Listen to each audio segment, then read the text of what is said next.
Vamos aplaudir Bill Gates e suas dançarinas. Ele começou como um adolescente tímido e obcecado por computadores e terminou como o homem mais rico do mundo. Ele nunca curtiu o estilo de vida dos ricos e famosos. Você sente que o dinheiro é quase um aborrecimento para ele. William Henry Gates III, a maioria o chama apenas de Bill Gates, construiu um império ao pensar de uma maneira completamente nova. Eu não tenho dúvida de que em 100 anos as pessoas vão falar dele como falam do Rockefeller, do Carnegie e de Ford, como uma pessoa que transformou uma era. Agora, após liderar a revolução digital e enfrentar muitas batalhas de antitrust contra o governo, Bill Gates é um homem diferente do que era alguns anos atrás. Ele é um pai dedicado e um ávido jogador de golfe que por acaso tem uma fortuna de 100 bilhões de reais. Ele poderia se acomodar com a fama, mas este não é o estilo de Bill Gates. O que faz Gates ser tão competitivo é que ele se diverte com isso. Ele vê isso como um jogo emocionante, como aqueles que ele jogava quando era um garoto. Ele é querido e respeitado, odiado e insultado, mas o que nem seus inimigos nem seus fãs podem negar é o impacto que Bill Gates causou na nossa era. Os valores que fizeram de Bill Gates um dos titãs do mercado do século XX vêm de suas raízes do Noroeste. O bisavô de Bill Gates, J. W. Maxwell, fundou o First National Bank em Seattle. Os Maxwells faziam bom uso de seus privilégios e de sua posição social, mas nunca ostentaram sua riqueza. O seu filho Willard, que também era banqueiro, e a sua esposa Adele, apaixonada por jogos de cartas, estavam entre os maiores líderes civis de Seattle. A sua única filha, Mary, era uma garota cheia de vida e muito inteligente, que se tornou uma líder estudantil na Universidade de Washington. Atlética e sociável, às vezes chamavam Mary Maxwell de Sorriso. Seu entusiasmo e sua energia afetavam todos à sua volta. Geralmente há um pequeno grupo que está sempre no meio da ação. Mary era uma dessas. Mary não se deixava influenciar. Era direta, charmosa, mas profundamente determinada. Foi na universidade que Mary Maxwell conheceu e se apaixonou por um estudante quieto e estudioso, Bill Gates Jr., que se tornaria um dos advogados de maior sucesso de Seattle. Quando Bill e Mary se casaram em 1951, ela decidiu desistir da sua carreira de professora para cuidar de sua família e dedicar mais tempo à caridade. O primeiro dos 3 filhos de Gates, Christy, nasceu em 1953. Depois dela veio seu irmão, Bill Gates III, nascido em 28 de outubro de 1955. Ele recebeu o apelido de Trinca.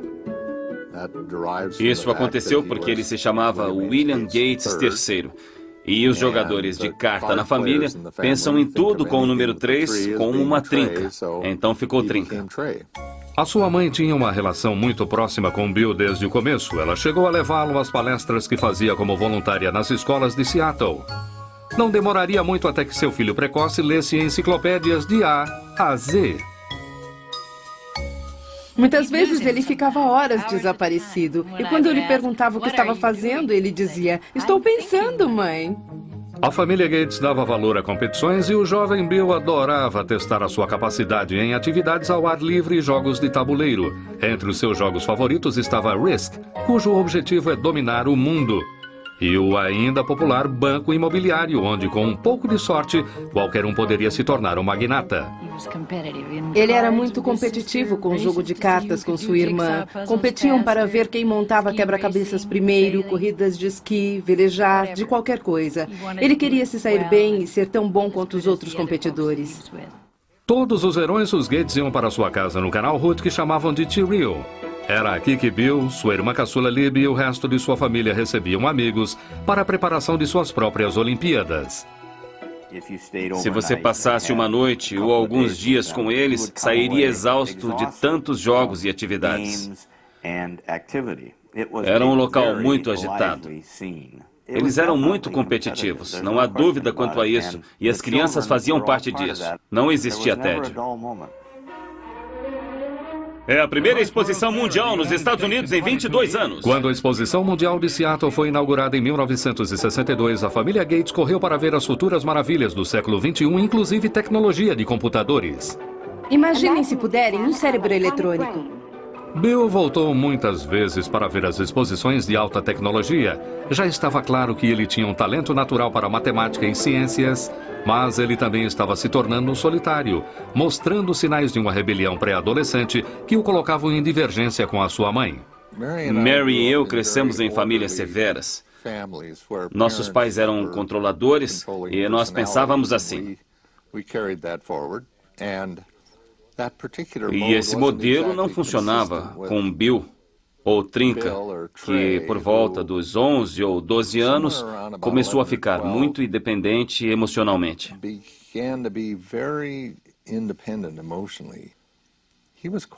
Ele queria decidir sozinho o que iria e não iria fazer. E isso foi muito difícil para nós, especialmente para Mary. Ele estava um pouco perdido. Ele estava inquieto na escola, não sabia exatamente como queria passar o seu tempo. É claro que era muito inteligente, um garoto brilhante, mas estava sem rumo. E ele fez aconselhamento naquela época e também mudou de escola. Apesar de acreditarem na educação pública, os pais de Bill acharam que ele encontraria mais rumo e disciplina em Lakeside, a melhor escola particular de Seattle. E ele começou a desabrochar em Lakeside. Ele era excelente em matemática, era ótimo em todas as matérias e era um incrível aluno de teatro. Ele se interessava pela leitura de todos os tipos de livros e coisas assim.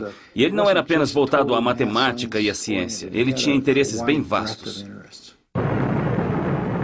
Quando Bill começou o ensino médio em 1969, o programa espacial americano estava no seu auge.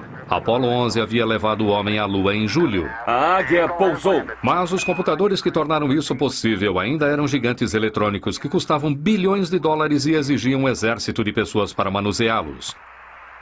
A maioria das escolas da época não poderia comprar um computador, mas Lakeside havia feito um negócio incrível que seria decisivo para Bill Gates.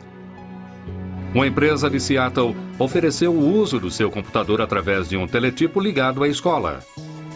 O jovem Gates ficou fascinado pelas possibilidades daquela máquina primitiva e começou a passar todo o seu tempo livre na sala do computador. A história que contam, e que é verdade, é que ele acordava no meio da noite e saía para mexer no computador. E depois voltava, e não percebíamos que ele tinha saído. Bill Gates dividia essa obsessão com seu amigo de escola Paul Allen, que não poderia ser mais diferente de Gates. Ele não era apenas 2 anos mais velho, mas também muito maior.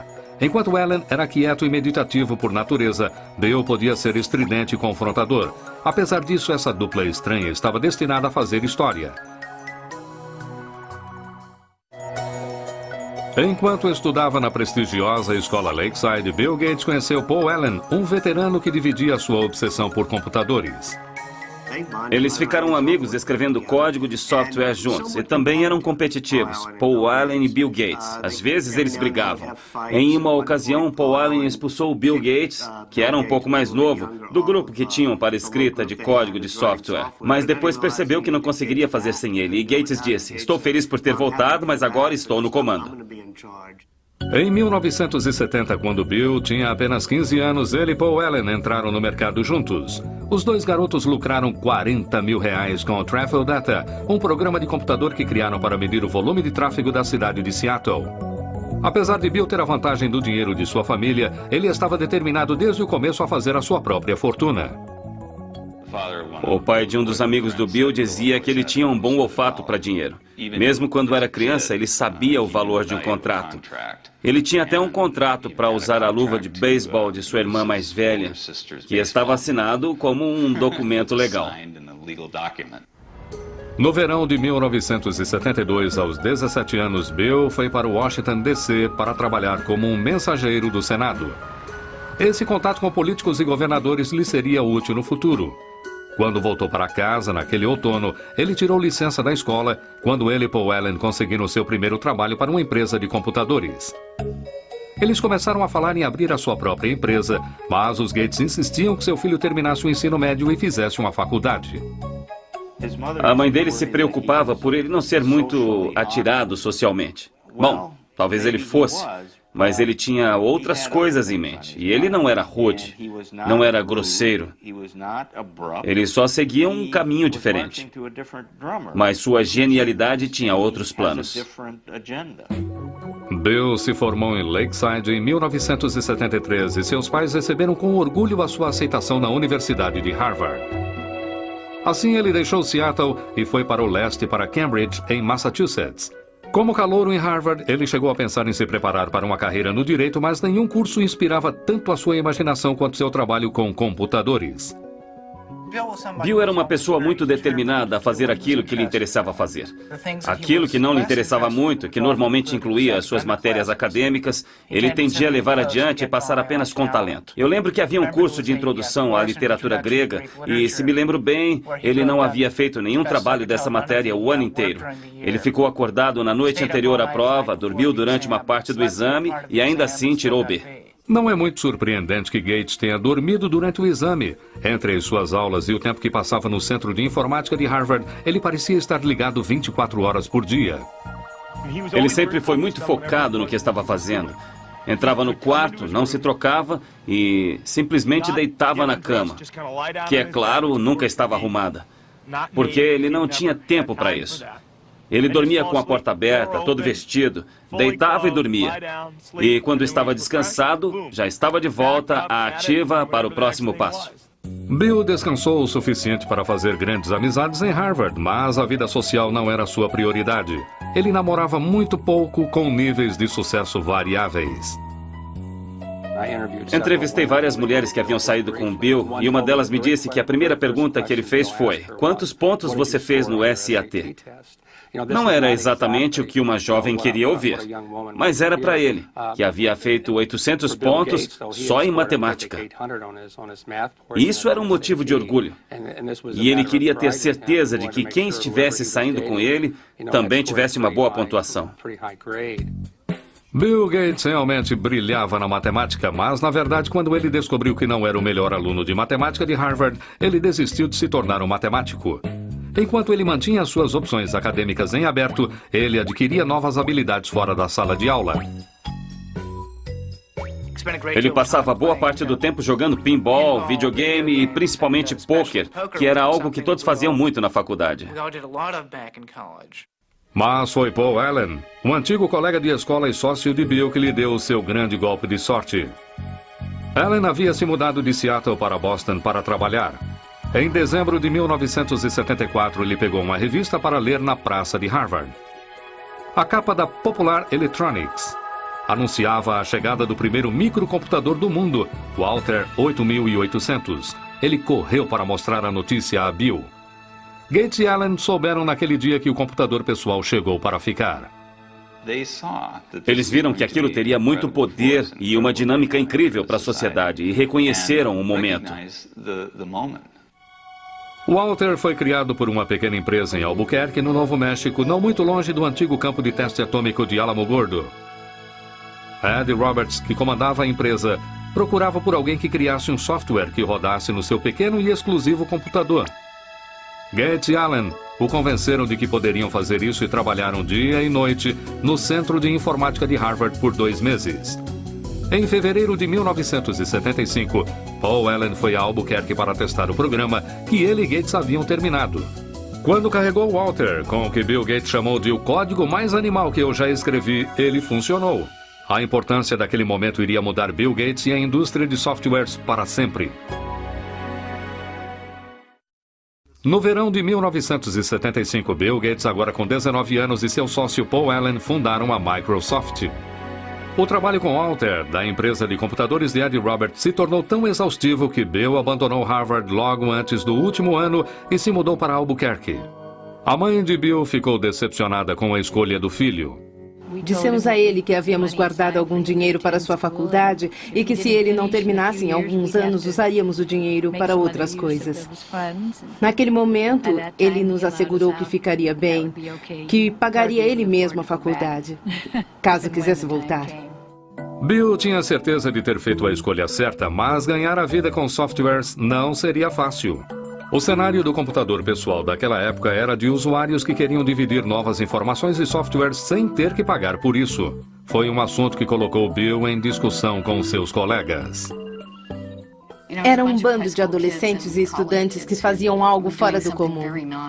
E Bill não era muito popular, porque ele dizia: "Ei, pessoal, não roubem essas coisas. Nós criamos isso, é nosso." Ele era um homem de negócios no meio de um monte de nerds e hackers. Na verdade, Bill Gates chegou a escrever uma carta aos apaixonados por computadores criticando por terem feito cópias do programa da Microsoft. Ele disse: "Como a maioria dos que usam computadores deve saber, muitos de vocês roubam softwares. O hardware deve ser pago, mas o software deve ser dividido. Quem liga se as pessoas que trabalharam nisso serão pagas? Isso é justo. Mas aqueles que nos foram delatados perderão no final."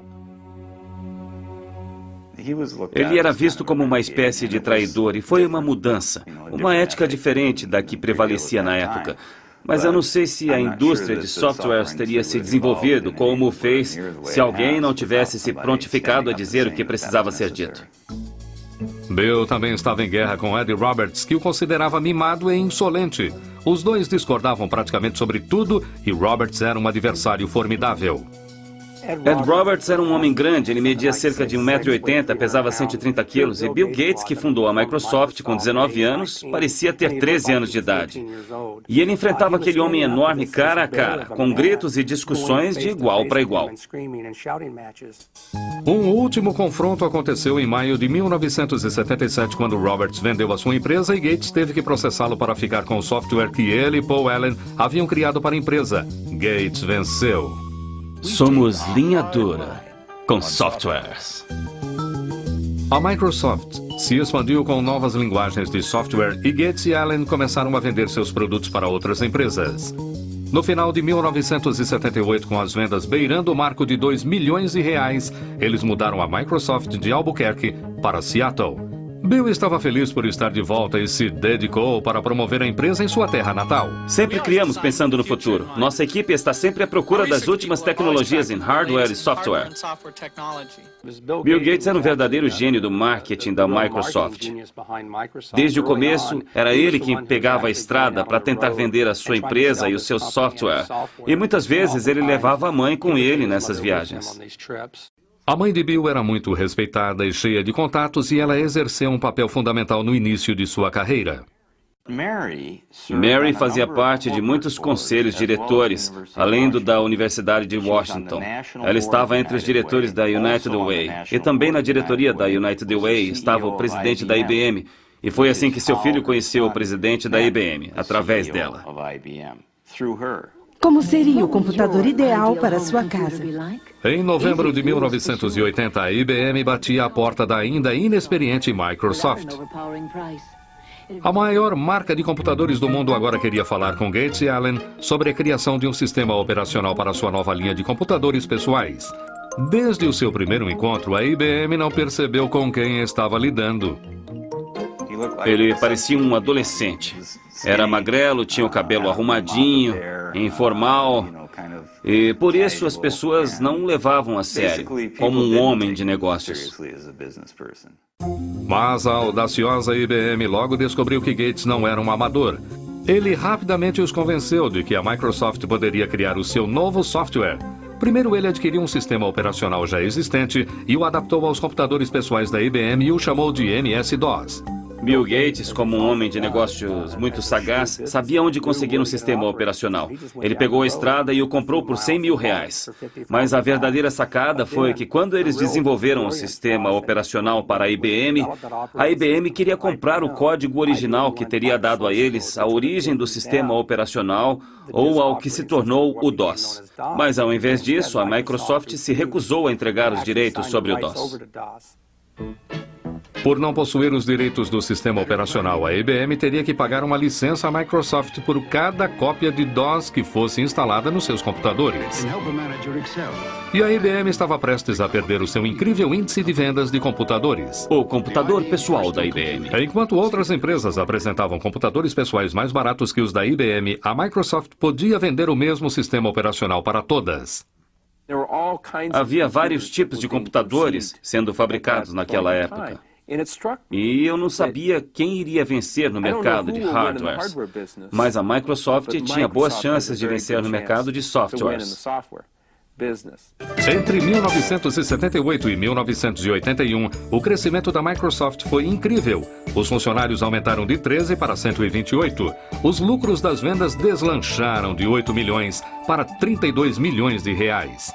Em 1983, 30% de todos os computadores pessoais no mundo funcionavam com o software da Microsoft.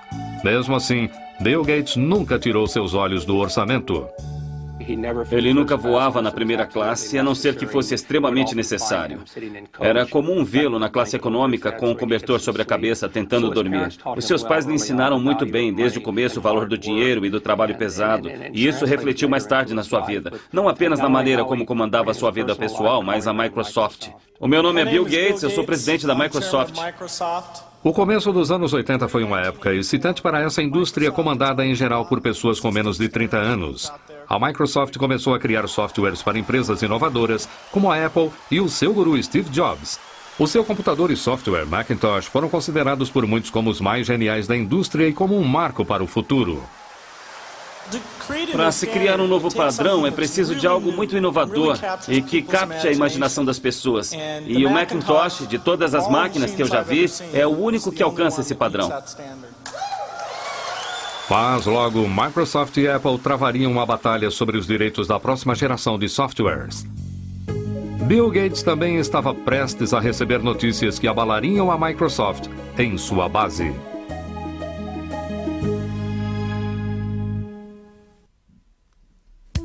Em 1983, o futuro não podia parecer mais promissor para Bill Gates, agora com 28 anos, e para a Microsoft. A indústria de computadores pessoais estava a mil e havia uma demanda crescente de softwares. Bill Gates e Paul Allen surgiram como os príncipes da era do computador pessoal. Mas no meio da incrível ascensão da sua empresa, eles foram surpreendidos por notícias terríveis. Paul Allen, amigo e sócio de Bill desde o colégio, fora diagnosticado com linfoma de Hodgkin, uma variação do câncer. Isso trouxe uma perspectiva muito diferente para o Bill.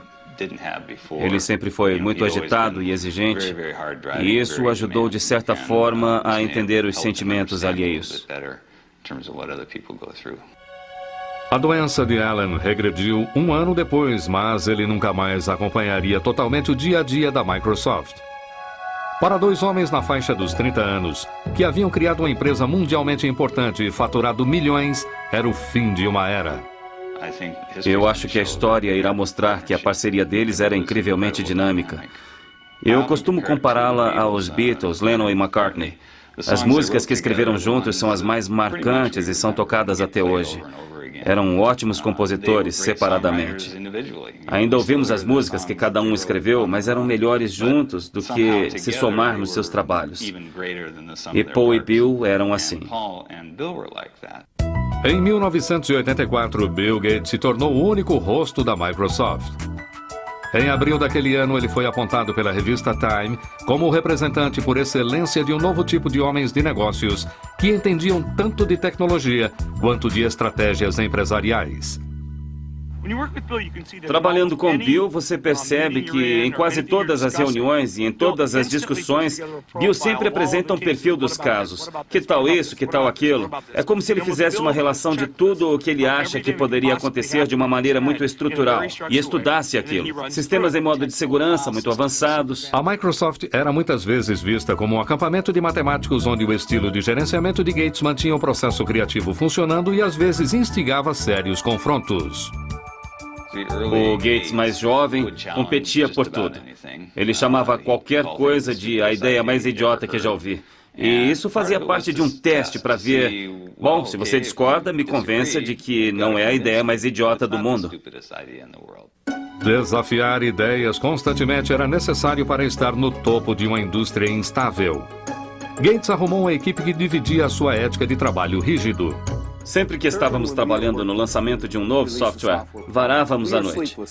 Há uma história sobre Bill e Miriam Lovo, a assistente dele. Ela era nova na empresa. Ela chegou numa manhã e não sabia se chamava a polícia porque tinha um cara dormindo embaixo de uma mesa. Mas na verdade era Bill. O esforço valeu a pena. A Microsoft atingiu os 280 milhões de reais em vendas em 1985. Em 1986, Gates lançou o Microsoft Windows. Este seria o programa mais conhecido da empresa.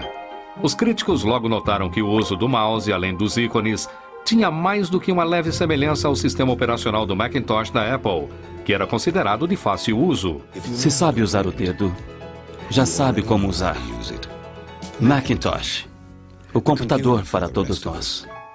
A Apple dera a Gates acesso completo à sua tecnologia enquanto ele trabalhava no novo software da Macintosh. Gates havia avisado a Apple anteriormente para licenciar o seu software, mas a Apple estava mais interessada em vender computadores do que softwares, e a sugestão foi ignorada. Mais uma vez, Gates avistou uma possibilidade e a agarrou. Neste setor, nós competimos e colaboramos ao mesmo tempo. Bill conversou comigo uma vez. Ele disse, sabe que sou um competidor, então mesmo sendo seu amigo, não me dê nenhuma informação que não queira que eu use contra você, porque sou seu concorrente. E se você me disser algo que eu possa usar nessa competição, eu farei isso. A Apple decidiu que Gates não ficaria com parte do seu lucro e ameaçou processá-lo pelo Windows. Gates, em contrapartida, diz que ficaria com o software da Microsoft que a Apple precisava para instalar em seus computadores. No final, a Microsoft venceu a Apple no tribunal. Por fim, a Microsoft venceu ao mostrar que, apesar das similaridades operacionais dos dois computadores, cada função individual do Windows era extremamente diferente das funções individuais do Macintosh. Apesar de a primeira versão do Windows estar longe da perfeição, trouxe uma nova base financeira e criativa à Microsoft. Em 1986, Bill Gates abriu as ações da empresa. Ele possuía 45% das ações, o que fez dele um bilionário aos 31 anos. Ainda assim, Gates nunca se sentiu seguro sobre a posição de sua empresa. Ele não queria falhar. E quando você tem essa preocupação, quando você está sempre de olho no seu retrovisor para ver quem está tentando sabotar a Microsoft, num certo dia isso o consumiu. E isso, sem dúvida, fez dele o ser humano mais competitivo da indústria de computadores pessoais. E ele é guiado por uma energia incandescente. Gates também ganhava a reputação de ser cruel e algumas forças poderosas começaram a se colocar contra ele. Agora que os PCs haviam decolado, a IBM havia decidido modificar o seu sistema operacional para substituir o DOS, que era licenciado à Microsoft. Ele foi chamado de OS/2. Estávamos preocupados em saber se aguentaríamos o baque, por assim dizer, ainda mais por ser uma verdadeira pancada. A IBM era uma empresa muito poderosa, com muitas equipes de software, com muito dinheiro e com muito potencial para tirar a Microsoft do mercado operacional. Ironicamente, a Microsoft teve o seu papel no desenvolvimento do OS/2, mas Bill Gates não pensava em desistir do seu próprio software. Ele decidiu arriscar a fortuna da sua empresa e a sua própria reputação com o software Windows, para que a sua equipe continuasse a trabalhar, mesmo que isso significasse perder a IBM, o seu maior cliente.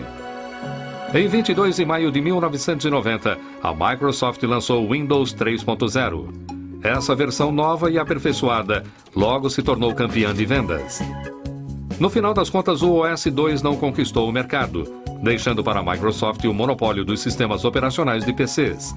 Agora, a Comissão de Comércio Federal começava a receber reclamações de que Gates estava usando seu domínio sobre os sistemas operacionais para acabar com a concorrência, diminuindo o preço dos produtos da Microsoft. Parecia que o presidente conciliatório da Microsoft estava ganhando uma imagem de predador. Bill Gates não é um homem bruto. Ele só precisa vencer.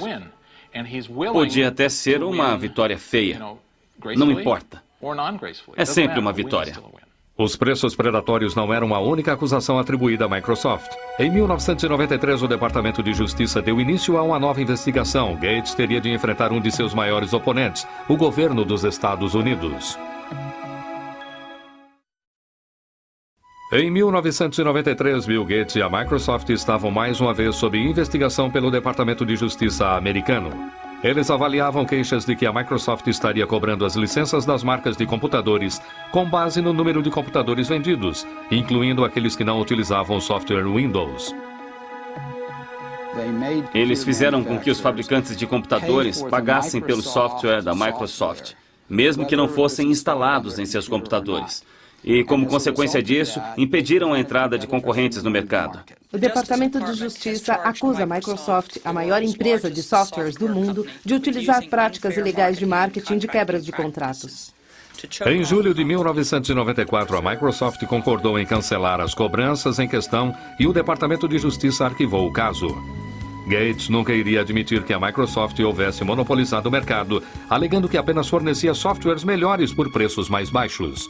Não somos como crocodilos, não saímos por aí comendo coisas. Nós inventamos essas lindas caixinhas, esses belos pacotes de software que você instala no seu computador e ou você se diverte usando e isso te ajuda a fazer as coisas ou não.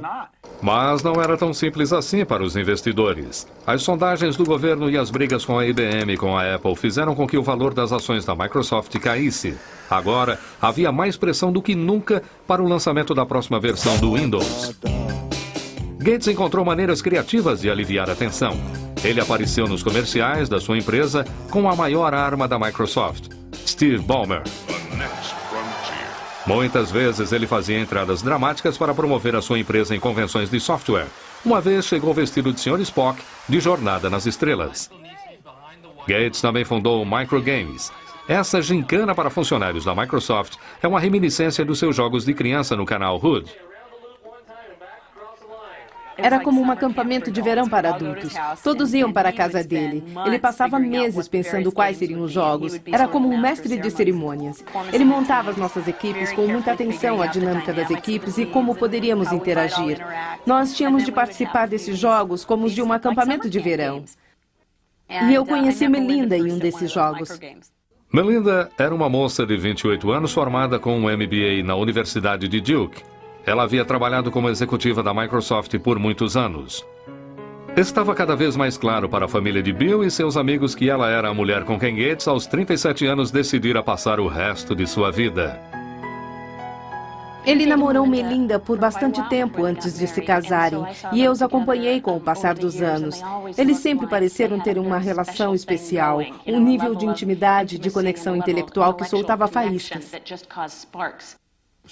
Ela é realmente uma pessoa maravilhosa, é perfeita para ele. É muito inteligente, organizada, ela o apoia e se interessa por sua família e por uma boa convivência familiar.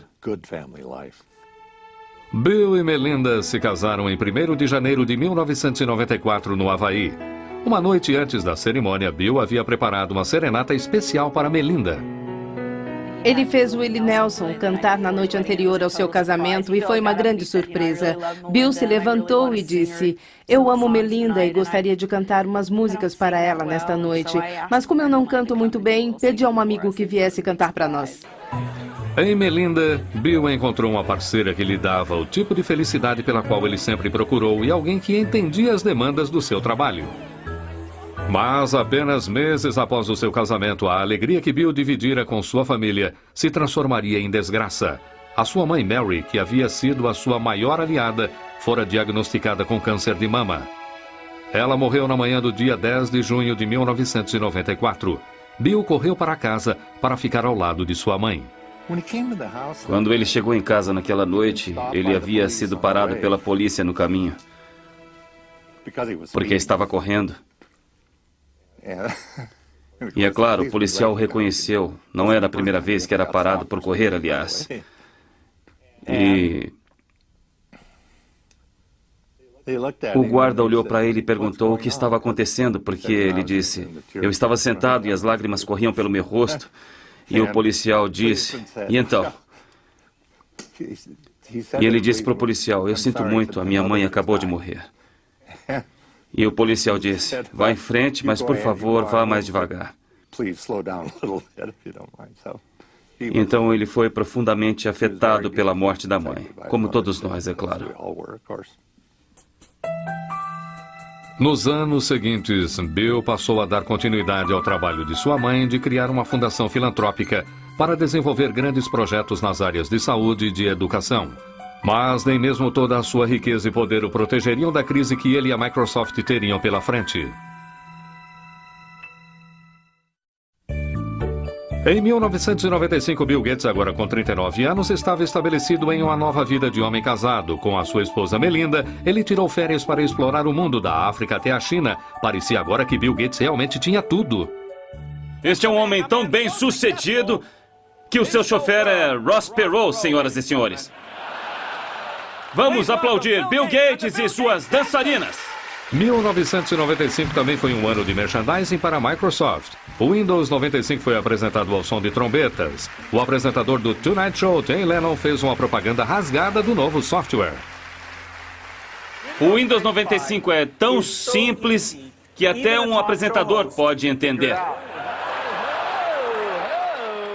Claramente, Gates ainda era o melhor vendedor da Microsoft, mas daqui para frente não seriam apenas negócios para o chefe. Em 26 de abril de 1996, Bill e Melinda deram boas-vindas à sua primeira criança, uma menina chamada Jennifer. Ele ama aquela garotinha. É algo lindo de se ver. É muito gratificante para um pai ver seu filho ter o mesmo sentimento pelos filhos dele, assim como eu sentia por ele e suas irmãs. Então, é muito gratificante. Um ano após o nascimento de sua filha, Bill mudou-se com sua família para uma casa dos sonhos de 108 milhões de reais. Além dos quartos, havia uma biblioteca que abrigava um caderno de Leonardo da Vinci, pelo qual Gates pagou mais de 60 milhões de reais. Apesar de a casa servir para muitas funções empresariais, para a família Gates era apenas o seu lar. É uma casa muito familiar e aconchegante. Eu me lembro da primeira vez em que fui até lá, depois de completamente terminada, andando pela casa e vendo motocas de brinquedo por toda parte e coisas assim. Não é uma casa antisséptica, onde você tem medo de tocar qualquer coisa ou de se sentar. Enquanto a vida pessoal de Bill Gates se completava, sua vida profissional ia se tornando frustrante. Em 1997, ele descobriu que estava muito atrasado no estrondoso mercado da internet. Uma empresa chamada Netscape estava dominando as vendas dos navegadores da internet, os softwares necessários para ter acesso aos sites. Gates, para diminuir essa diferença, decidiu incluir o Explorer, o seu navegador, em todas as cópias do Microsoft Windows. Muitos viram isso como uma jogada suja para eliminar o seu maior rival. Se a Microsoft optou por causar prejuízo à Netscape ou qualquer outro concorrente, então o consumidor não pode fazer uma escolha justa. E quando o consumidor não faz uma escolha justa, o mercado não funciona efetivamente. Em 1998, Gates foi chamado ao Senado, onde já havia trabalhado como mensageiro e sido acusado de gerenciar um monopólio ilegal. Eu espero que o meu testemunho ajude esta corte a solucionar este caso. Isso seria melhor para os consumidores e para a indústria. E é por isso que eu estou aqui. Obrigado. O Departamento de Justiça do presidente Bill Clinton, além de outros 19 estados, processaram a Microsoft por antitrust. Foi o maior processo dessa categoria que já existiu na história da indústria de computadores. A Microsoft tem o poder hoje de exercer um controle predatório e exclusivo sobre os meios que utilizamos para acessar a internet. Seria como a General Motors ter o poder de ditar que tipo de gasolina você deve colocar no seu carro, ou qual rodovia você deve usar, ou até como chegar a essa rodovia. Em 2000, um juiz federal decidiu que a empresa deveria se dividir em duas. Após mais de 2 décadas de sucesso irrefreável, este foi um grande abalo para Bill Gates. O julgamento de antitrust afetou Bill Gates profundamente. Ele ficou muito sensibilizado com as acusações de que ele seria petulante, de que era arrogante, de que não respondia todas as perguntas com honestidade e de que estaria tentando dificultar o trabalho dos promotores. O processo antitrust durou 4 anos e custou milhões de dólares à Microsoft por honorários legais. Por fim, em 2002, o Departamento de Justiça, sob o comando do presidente George Bush, ofereceu à Microsoft um acordo favorável. Seria um momento de fúria para os detratores da Microsoft e um momento triunfante para Bill Gates e sua empresa. Durante o processo por antitrust, Bill Gates surpreendeu a todos ao deixar o cargo de presidente da Microsoft e se dividir entre a presidência e o cargo de arquiteto-chefe de softwares. A vaga de presidente ficou para o seu velho amigo de Harvard, Steve Ballmer.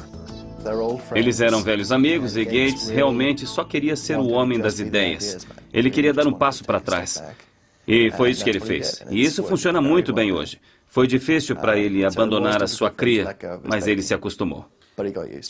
Na última década, Bill Gates esteve em uma missão: dividir a sua riqueza. Em 2000, ele abriu a Fundação Bill e Melinda Gates, que gasta centenas de milhões de reais todos os anos com computadores, vacinas e medicamentos para os mais necessitados. Os mundos dos ricos e dos pobres são muito separados. A conscientização da crise da AIDS e das intervenções efetivas que podem ser tomadas é muito defasada. Chegou a hora de mudarmos tudo isso. Ele já disse publicamente que não deixará sua vasta fortuna para seus filhos. O que o Bill Gates disse é que irá doar, antes da sua morte, 90% da sua fortuna. Bill Gates se tornou um ícone mundial. O seu segundo livro, A Empresa na Velocidade do Pensamento, foi publicado em 25 idiomas e está disponível em mais de 60 países. Em 2004, a revista Forbes o classificou como a pessoa mais rica do mundo pelo 11º ano consecutivo. O seu patrimônio líquido de 100 bilhões de reais lhe proporciona algum tempo para se divertir, mas não muito. A indústria está sempre mudando. É o jogo perfeito, porque nunca tem fim. Você não pode sentar e relaxar. Apesar de tudo, William Henry Gates III se manteve o mesmo competidor de sempre. Pensando no futuro, esse visionário investe muito de sua energia em expandir a Microsoft para territórios globais, como o Oriente Médio e a China. Enquanto isso, Gates e a Microsoft estão focados em aperfeiçoar o seu software para combater vírus e spams. Dizem que o próprio Gates recebe 4 milhões de e-mails de spams todos os dias.